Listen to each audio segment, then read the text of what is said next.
Now to an update on a story we brought you earlier this week. Max Page, the young boy who played Darth Vader in a popular Super Bowl ad. 10-year-old Max Page. Max Page. Max Page? Max Page. And this morning we're hearing from Max Page himself. Ladies and gentlemen, Max Page. My name is Max Page. I was born with congenital heart disease, but I never let that stop me.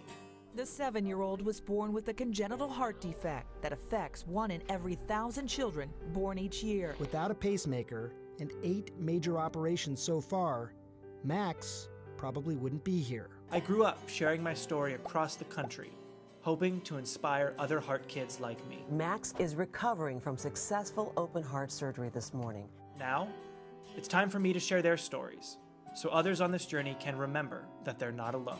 My name is Lily Zythan and I have a heart condition. My name is Dylan Gallagher and I have a heart condition. My name is Hannah Kotek and I have a heart condition. Hi, my name is Valerie Aslan and I have a heart condition.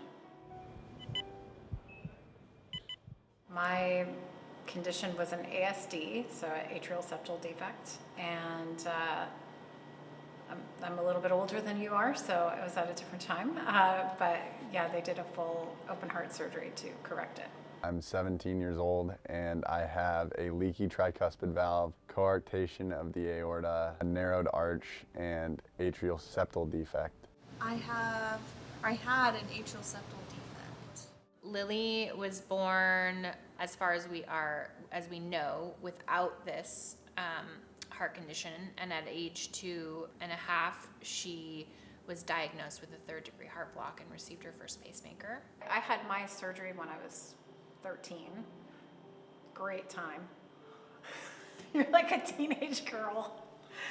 It's like, I had to have the surgery because I had a growth spurt. I'm pretty tall, so. Talk to me a little bit first before we get to his actual birthday 18 years ago. A couple weeks, you're excited to have a kid, excited to be parents, maybe terrified. I don't know. I haven't had a kid yet. And then sort of what was your expectations like and how are they just rocked by the heart condition? So I found out something was a little amiss at around 20 weeks. Okay. We didn't know it was as severe as it was, but the pregnancy was definitely, I didn't really know what to expect. I didn't expect it was going to be as bad as it was, but we definitely knew something was up. When we first figured it out, we had gone to our new pediatrician's office for a sick visit, and when we got there, they were testing her heart rate, and it was pretty quick. We heard Lily's heart was a little too slow, and so Scott, who is one of the head pediatricians in the practice, has called Children's Hospital, and they want you to go there to get her heart checked. My dad, he was in the midst of training for an Ironman. So my dad is a big athlete, and he went to his primary care doctor. It was just a regular routine checkup. He mentioned that he was doing the Ironman and also that his sister had recently passed away suddenly. And those things combined, his doctor was like, okay, let's just get an EKG, make sure everything's good. He got the EKG, and when they did that, they found a pretty large aortic aneurysm. And that was caused by a fused leaflet in his aortic valve. It's just like life changes. That was really hard at 13. It sucked. It was a lot of unknowns. There wasn't, I had no idea, probably in a good way, that surgery would be so difficult physically. I had no idea. I went for a normal physical to enter 7th grade at a new school, and they heard this kind of sound and said, oh, why don't you go down to a local hospital, get some more testing. And as the lady was giving me the test, I could see that she was visibly upset from what she was seeing. And then of course you're trying to not react in the appointment because the doctors say things pretty matter-of-factly. I remember he's like, yeah, so we think we're gonna have to go back in there, and we're like, what? Yeah, it's like screeching halt. She said, okay, girls, so I have something to tell you about your dad. He has to get open heart surgery.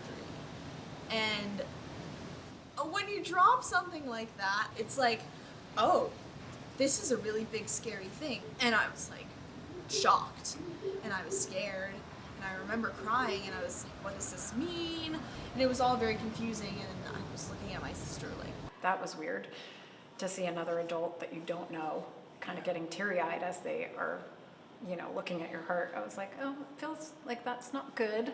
And then they were like, well, wait in this room, we're gonna bring a doctor in, and actually you need to go to Yale because we can't even do this here. I was like, what's happening? Why am I going to Yale? And so over the summer, there was some talk about me and my sister getting screened.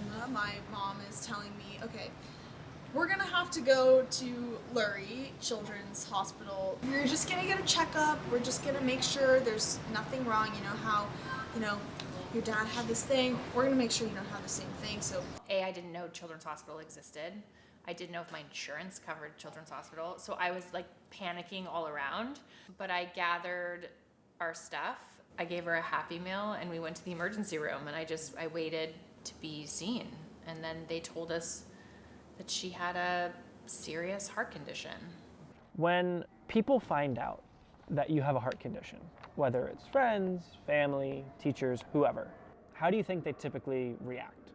I mean, after explaining it to them, it's not like something that like we talk about a bunch, but like casually in sports or whatever, like if I need to sit out or like the teachers, I'll say, oh, it hurts or whatever, and I'll go to the nurse. What are some of the things you say to those people about your heart condition? Just like kind of explain what it is and like how I got it. we go to the room where we get our echoes. The echo tech comes in. He's like, okay, lay on your side, you know, lift up your gown. This was a 45-minute echocardiogram. They don't do that unless there's something to be seen or of note. There's Dr. Azrat, right? He's a really brilliant doctor, and we're so thankful for him because we would have been one of the families that were just shocked by this. Mm-hmm. And we had a scheduled C-section at Hoag, and I think they were worried that Dylan wasn't going to make it, and so they came back and said, look, we don't really have the beds here. I think you need to take him to CHLA, and CHLA was full, and so had a few different people from around the country look at it and try to figure out, okay, what do you recommend we do? So we started getting prepared for, the next step. In some ways, I feel like I'm a planner, and so I knew something was happening. I didn't know, like I said, we thought he had one heart defect, and he ended up having 4. So things got even thrown, but I know there's a lot of people with stories of just like their baby turns blue, and you're just they don't know. They don't know. So we definitely knew something was up. Doctor knocks on the door, comes in. He's like, "Hi, girls." We're like, "Hello." He's like, "Okay, so good news. You don't have what your dad has. Neither of you have what your dad has." And then he looks at me and he goes, "Hannah." My heart just drops into my stomach. "You have what's called an atrial septal defect." And I was like, "What is that? What does that mean? Like, what are you telling me right now?" And he says, "Well, you have a hole in between your left and your right atrium. It means you're probably going to have surgery." Was there ever a moment when you were growing up where you sort of realized what a heart condition meant? I think like the moment where it kind of became real was when my mom told me that he was having a second surgery. Something happened when I was playing baseball where I was like, we were playing this game, and I was kind of running back and forth from left field all the way to the first base dugout, and that's the farthest distance across the field. And I kind of felt something in my heart. My heart was beating really fast because it was just like basically running back and forth from first base to left field. I thought it was going to be the same as like the past, like, other years. And my mom was like, okay, well, this doesn't feel right. Like, this is not normal. I realized like doing cardio like for an extensive period of time like made my heart rate beat really fast. So I kind of knew coming in like, oh, okay, if this is happening, then something's wrong. It felt like I was like almost gonna pass out. Like I was there, but I wasn't present, and I was like, I was like, what is going on? Then one of my mom's friends picked me up, and I was like, oh no, like something's happening, because I went straight to the nurse after that, and they were very aware of like my heart condition, and they were like, all right, you gotta go home. I was like, okay. Was there something when she was diagnosed and you first heard about what this pacemaker is? Yeah. Is there something where you thought it would be a really big issue? Of course. I thought, can she have children? You know, how old will she grow to be? Like, how tall will she be? I mean, I thought of because I too, like everyone else, had not ever heard of anyone who had a pacemaker young. I just thought you were older, and that's what happened when you got older. How would you go about telling somebody about your heart condition?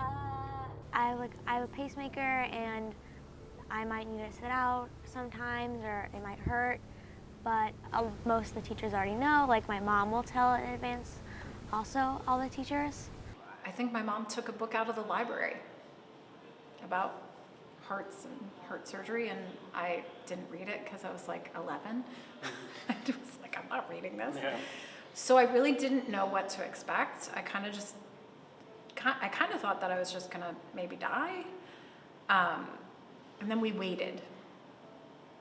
It was this inexplicable feeling of, I thought I was gonna die. I was like, okay, you're telling me that I'm gonna die right now, and that was where my brain went. I was like, I'm gonna die. This is inconceivable. Like, this can't be happening. It was my dad, and now it's me, and this, how is this possible?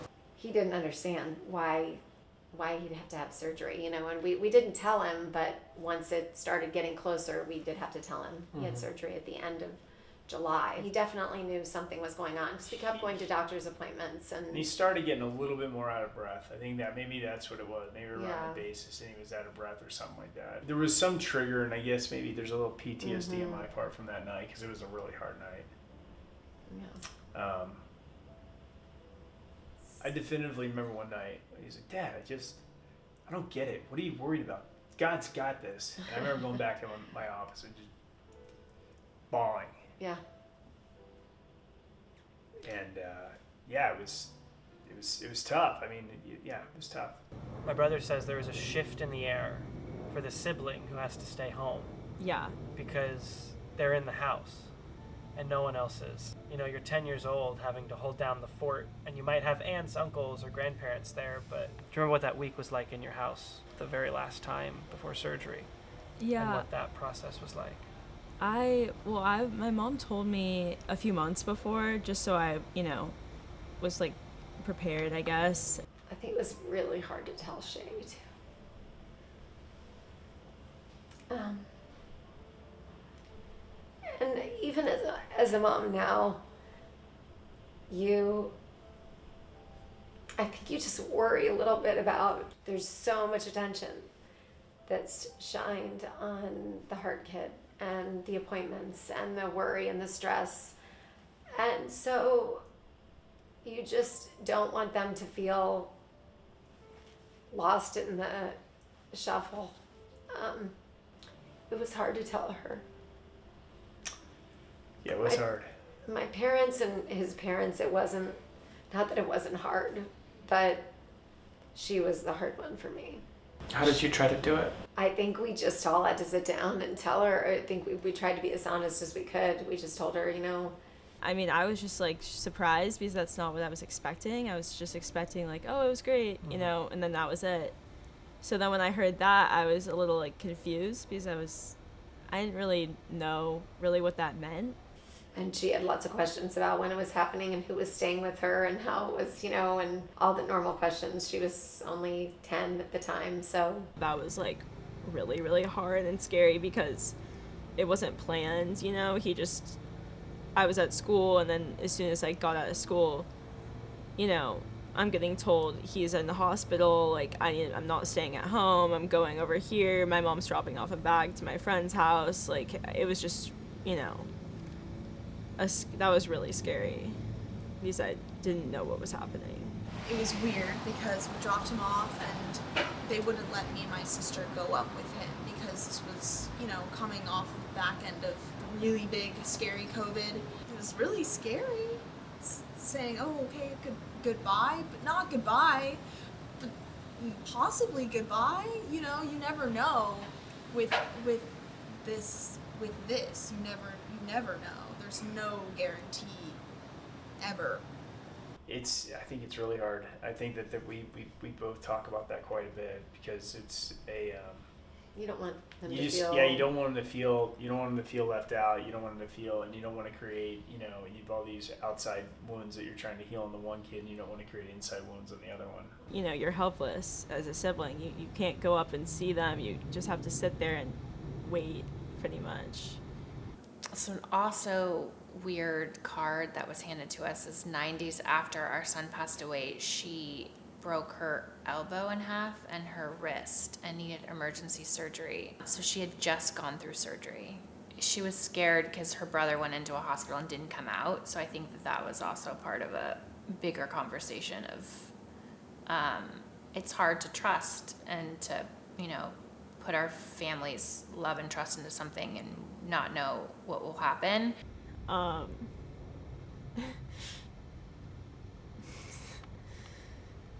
I think the emotions, you're just confused and you're not even stressed, you're just confused because you can't even be stressed, you can't do anything.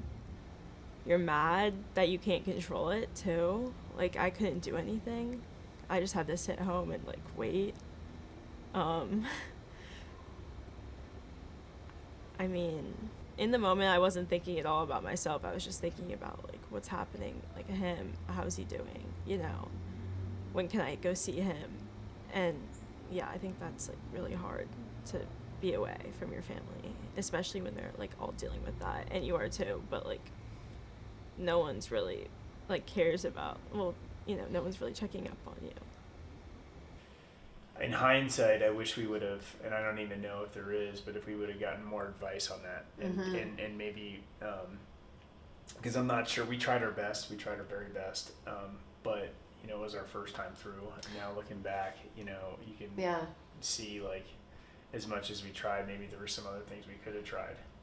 What are ways you would recommend parents look out for siblings during the whole process?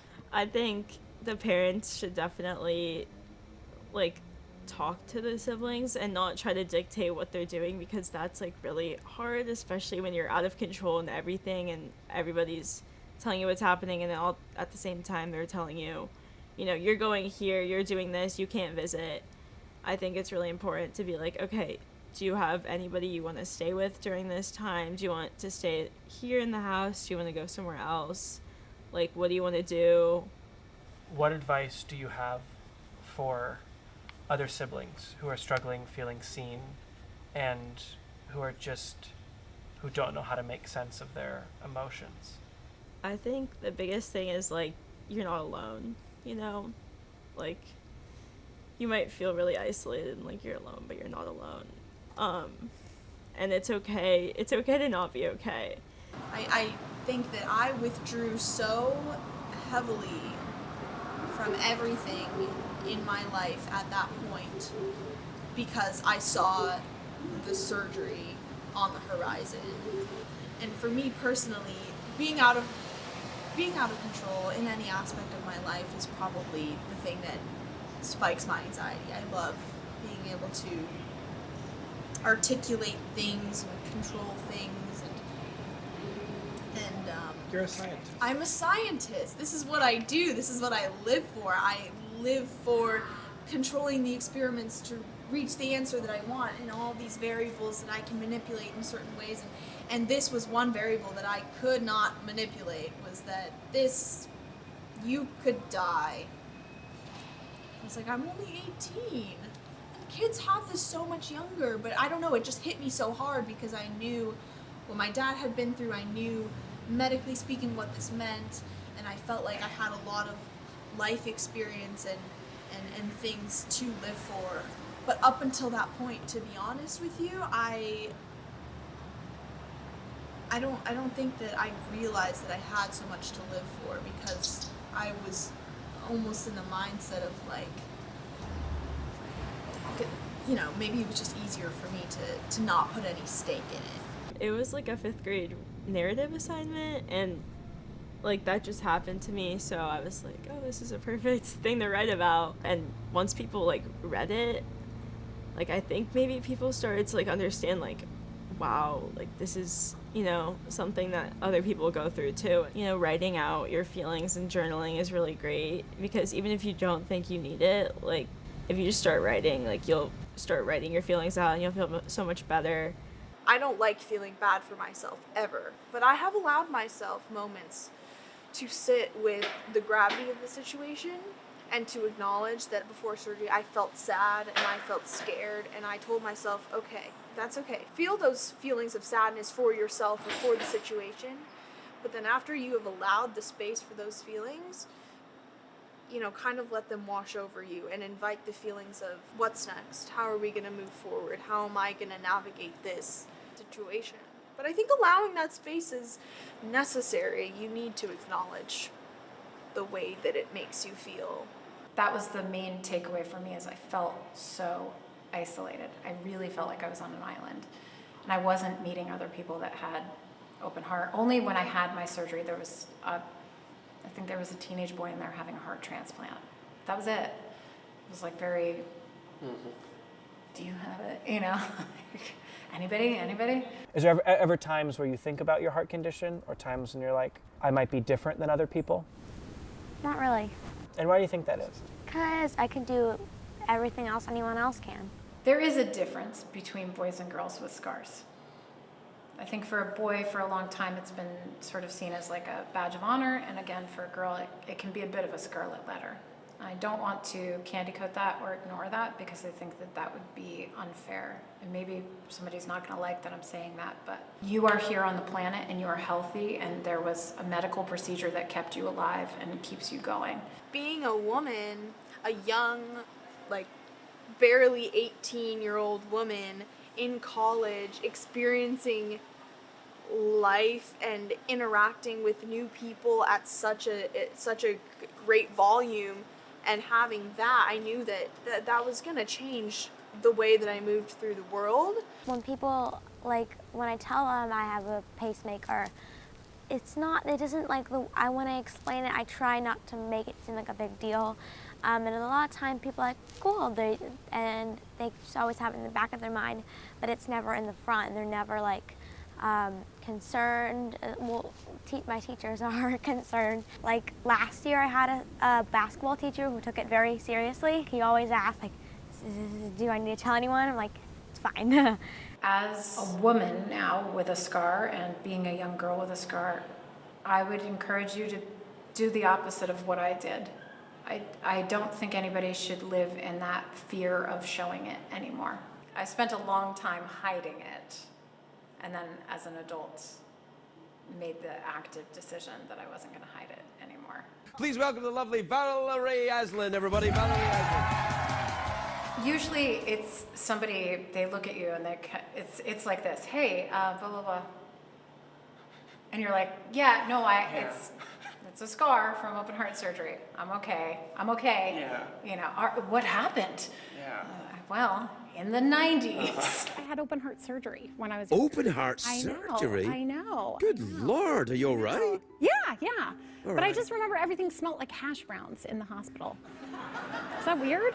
Do you smell hash browns now? I can't smell... Nothing. Okay. So if I smell hash browns, I need open heart surgery? Probably. But I remember I had a birthday party and for my little one, and one of the parents was like, and I was like, oh yeah, open heart, yeah. You know, and you don't really know if they're gonna be like, oh, my dad had that, or, you know, and he's like, me too, and automatically they're just pulling down your shirt, and you're like, okay. But it is a community once you find each other. Yeah. And you need each other. Boy, that's tough. Your poor parents, they must have been out of their minds. Yeah, it was a tough run, but hey, you know. Yeah, look at you. You all grew up. Cooking. Everything worked out. Yeah. It's all working.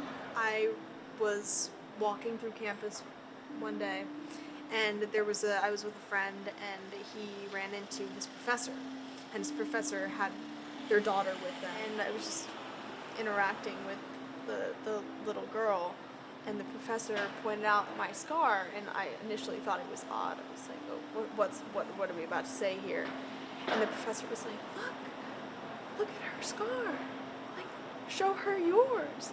And this little girl pulled down her shirt, and she had a little sternotomy scar, and she's like, that's like me. Like, that's like me. And I was like, that is like you. Like, I'm like you. I'm like you. And that was just golden for me. I thought that was the cutest and most beautiful thing that anybody has ever said to me, because it was like, there's very little representation for a sternotomy scar out there, and so to be somebody for a little person, a little girl, to be like, oh, there's a big girl who has that too. It's like, that's the best. I've seen the scar. It's portrayed a lot of times, sometimes in a negative light, which I don't love. I would hope maybe if somebody sees this and they are doing that they could realize that we're, average everyday people just going about our lives. And yeah, and it's cool. And for as much as people can struggle with having a scar, and it's something that you can identify with. Yes. Honestly, I was so lucky to come back to school with friends who treated me the exact same as they did before surgery. There was no, oh, I don't know, can you do this? Can you not do this with your heart? And it wasn't a big spectacle. They didn't make it feel like I was changed in any way. There was no ogling at my scar and, all of that. Like, I came back, and the next day we went to the library like we always did, and drank coffee like we always did. And did you know any other kids who had congenital heart disease? Yes, there was. There were other families where we could have a visual, which is why we think what you're doing is fantastic, because we want other kids to have a visual, right? We want other kids to see kids like you and Dylan and all the other kids that have grown up with these things and challenges that they've overcome, and know that it's something that you can thrive with. We had a incredible community around us. So me and my mom went to New York together, and we went to go see the Olivia Rodrigo concert. That was her school. That was school moms who And then my mom knew friends who got us not just into the concert, but behind the stage, and we got to meet Olivia Rodrigo, who is my favorite singer. I remember getting, while she was in surgery, can you come outside? Can you come outside? And I was like, oh, these people are crazy. They think I can just walk outside right now. I'm beside myself in a corner over here. And I walked outside, and all the moms were wearing heart shirts and had flowers, and it meant so much to have people who were just there. I had a poster, but then it got wrinkled, and then my mom's friend, we were chilling, and she actually had an extra one. They gave her an extra by accident, so we ended up taking hers, and then she signed it. So one of the biggest things I think that I got involved with was the Rock Your Scar campaign. Mm-hmm. That meant something to me, for kids to see other kids with scars. It started at the beginning of Instagram. I worked with Men Did Little Hearts on it, and just doing, we made it a contest so it could get more people interested in it, but really it was fundamentally for kids to look at other kids in their age range and see you're not alone. There's a lot of other kids out there that have this. And even if you don't feel like this year you could submit a picture of yourself for it, you can see it, and you're not isolated anymore. How did you guys approach the day before the surgery? We went with friends. They were like, let's go out on our boat. My parents were in town to be with Shay, so we went out on their boat and had a really great day. And it's still a very surreal day.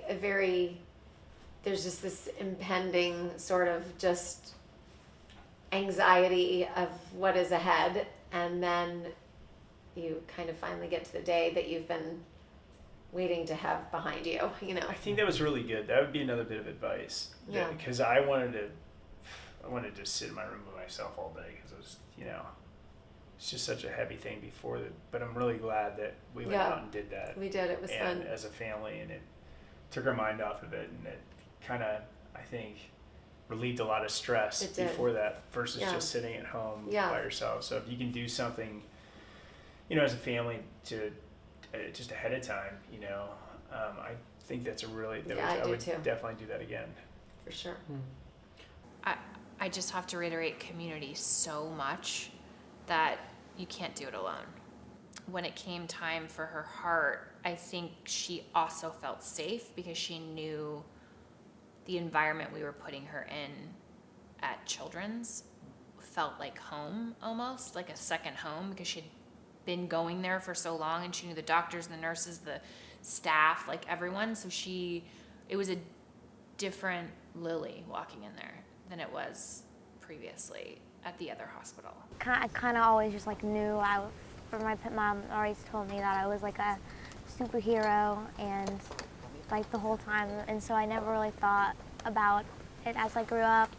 I knew like what my boundaries, like what and what I was not supposed to do, but I never really thought twice much about it being different. Tell me a little bit about who Super Lily is. It was for me to make myself also feel safe and not scared. So I created this world and this person that I was going to teach Lily that she was going to get this supercharger put into her body and that she was going to become Super Lily.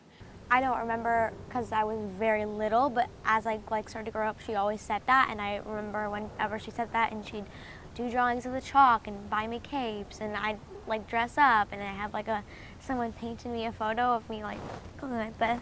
When I was probably 3 or 4, I would start to have my checkups. My dad would always tell me, you know, there's a chance that when you're older you might have superpowers. And so they're checking out your heart because your heart is superhuman. You know, it might lead to you having powers when you're, you know, in your 20s. And I was just like fascinated because I was just like, whoa, like no way. Like, is like really? Okay, so this is the painting that's one of my all-time favorites that my friend Rachel painted. She took a picture that she found on Instagram and then created this magical piece, which Lily won't let me put this picture out anywhere else than our office because she has short hair in this, but maybe one day she'll like it again. But this is my all-time favorite. I keep it very close to me when I do any of my work, so just to see my little superhero. Woo! So I bought a cape and a little hat, and when she woke up, I put the cape and the hat on, and she really believed it. She really believed that she had gone into surgery and got a supercharger. So she like stood up and she had her like, you know, popsicle and she was like, Super Lily. Like it just became this thing that we both would walk into that hospital feeling really empowered. Do you remember what it was like going to the hospital for surgery? I was nervous because I don't remember my first one, so I didn't know what to expect. I think it was before I broke my arm and had a surgery, so I kind of like just had one, and I kind of felt prepared, but not really, and I was a little bit nervous. Is there anything that can prepare a parent for watching them roll down the hallway and you're told that you have to stop at this line, but they keep going? Just having faith. Also, just the team that you surround yourself with, whether it's, you know, just knowing we've been so blessed to have the team of doctors that we had at Children's LA and just their confidence. I mean, I remember Dr. Starnes just like, you feel so confident handing your child off to him because he really makes it like another day at the office for him. Did you always want one of your parents there? Yeah, I think they helped me with so much. Like, All right, Bill. Here he goes, first walk. they were always just like right there for me by my side during the surgery, and it showed me like that sense of like they care so much. Obviously before surgery it was great, but them just like being willing to stay there after surgery was like, I don't know, it just showed me that like, you know, everybody's here for me. Good job, buddy. How's it feel, Dill? Good. Good. I think it's so much harder for a parent to have a child going through it. I think that is so difficult because as a parent now, oh, it would wreck me. I wouldn't want to. I don't like it when my little one gets a cut. Yeah. Yeah, I think it's so much harder. I think my mom went through a lot, you know, and it's so much unknown, especially at that time, it was so much unknown. So I give her credit for being sane. I think the parents tend to stress more sometimes about it than even the kids do. And I think obviously like it's sometimes harder when you're not the one going through it.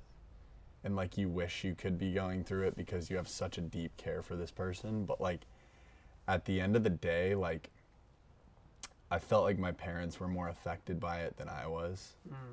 Like, I don't know, my mom or my sister might shed some tears and it's like, for me, it's like, you know, no, like I'm okay. You know, I'm doing great. What advice do you have for parents generally going through the process? Like if you could tell someone who has never met another person who has a child with a heart condition, what would you love to tell them? That it's okay to ask for help and support, that you're not in it alone, and just to advocate and to be present in the moment. And it's hard to tell a parent not to worry and be fearful, but just be in the present moment with your child, and that's the best way to support them. I would say just be there to listen to your kid, because what they're going through is very novel and there's probably not a lot of people around them that are going through the same thing. So just being receptive and hearing what they have to say about their experience and really taking that at its value. When you think about him going off to college, what are some of the like normal feelings that you're feeling of like, oh my gosh, he's leaving? And then what are some of the other thoughts because he has a heart condition that come across your mind? And you think about, you know, things that go on in college, like a party, right? I mean, is he, you know, we have talks with Dylan, like, okay, you know, it's a little different here. You can't, it's different than some other kids, not only from that aspect of things, but also from the standpoint of just, we're not going to be there to self-govern you, you know, and in Dylan's case, when he's going on to play volleyball in college, you know, we definitely are going to make sure that everybody's aware of his condition, the coaches, and they already are. Yeah. I think we just also have to have faith that when you're parents and you do your job well, this is the hard part of doing your job well, they leave the nest. But he's worked really hard and we're super excited. He's going to be playing Division I volleyball at Pepperdine. He'll start next fall. Probably the other thing we want people to take away is that that's where we're at this point. We are normal parents of a kid playing a sport, and we don't think about this. It's yes, way back in our mind, we don't think about this every day and think about how it can hold him back, right? I mean, thinking back like 11 years ago, did you ever think you would be in the position with her today, just in terms of her energy, her positivity, everything? No, I think she surprises me all the time. I mean, she is who she is, and she's always been that, like, really bright light. This is Sunset. She's 3 to 4 years old. She's a bearded dragon. Did you know that you wanted a bearded dragon? Yes, so actually, funny story, we went to go get her, or not to go get her, we went to go get supplies for a completely different animal, a leopard gecko. I had a sleepover that same night. We saw the bearded dragon, and I was like, maybe we should get this one. And then we came back home with a bearded dragon and a cage. And it was Sunset. And Sunset. But I'm so proud of her. I'm proud of who she is now with the loss of her best friend and the cards that she was dealt and how she handles herself. I think she's like a unicorn, maybe. She's a flying unicorn. So do you have any other advice for people who are like 8, 9, or 10 who are having a surgery and it's the first one that they'll experience, and remember? Are there any tips that you could give them that might help make the experience a little easier? A lot of other people have had it, and you shouldn't need to worry. Like I've been saying in general, like a lot of people are recovering, and a lot of people have recovered, and it might take some time, but it will eventually. You will recover, and all will be well. You have community. We are out there. We live in a time now where you can find people online. You can see what it looks like. You can find that community. There are a lot of support groups. There's a lot of charities that have branches that you can find, and I would encourage you to find communities. These are the actual benefits of social media, is that you can connect with other people that have similar stories. And you may need that. You know, you don't have to become best friends. You don't have to actually connect with them, but you can see what the journey looks like, and there's a world of community for you. So you're not alone. That's very important. I think that's very, very important. Do your research and have faith and know that there's tremendous medicine these days. You know, and I think that particularly in this day and age, every day that goes by, there's so much innovation that who knows, maybe open heart surgery will be a thing of the past, you know, in another decade. Yeah. It certainly could be. What advice would you have for a kid who is struggling with their heart condition and playing sports or being super active and wanting to achieve all these great things, but they're really worried that it's going to limit them in their life? What do you have to say to them? They can do the exact same thing as everybody else can. I really do believe that. You know, there was a girl who was on Texas women's team last year, Asia O'Neal, and she was like the best middle blocker in the country, and she had an open heart surgery. If you work hard enough, then anything is possible. You know, I wasn't sure what the doctors thought. You know, they were always on my side of like, all right, like, are we gonna let him play like sports? Like, we know he wants to, and we know he wants to be able to do stuff, so we're gonna like do everything in our power to make sure he doesn't feel like he's set back by any means. But if you really want it, I don't think like there's anything that like can stop you, you know, like. The future is much, much brighter after having it, you know. Then I wouldn't be here at all. Yeah. I'm very lucky that they caught mine when they did. There's no chance I'd be standing today. I wouldn't have probably made it past 20. I said this before, we get a new lease on life, and you have to use it. You have to take it and grab it and run with it. Make it worth it. Make it worth it. I'm going to keep reiterating the fact of being present because I have no control over what happens, and we're going to just meet whatever comes head on, and I want her to try everything she wants to try and just be a kid as long as possible. A lot of people are supporting you. A lot of people have the same thing happening to them, and a lot of people like understand what you're going through, and everything will be fine after. And it's okay. It's okay to not be okay. It's okay to be mad about what's happening. It's okay to be sad. It's okay to be confused. It's okay to be anxious. Like, it's okay, you know, it's normal. Even the surgery itself, you know, you don't know what you're capable of doing until you do it. I didn't know I was capable of playing a college sport until I did it. And you don't feel like it limits you in terms of your athletic ability? No, not at all. I really don't. I think it almost adds to it because it's like, you know, you get into a big game or a close set or a national championship and you're like, okay, like I've been through a couple of open heart surgeries. I've been through way worse than this, whether I win or lose, like bring it on.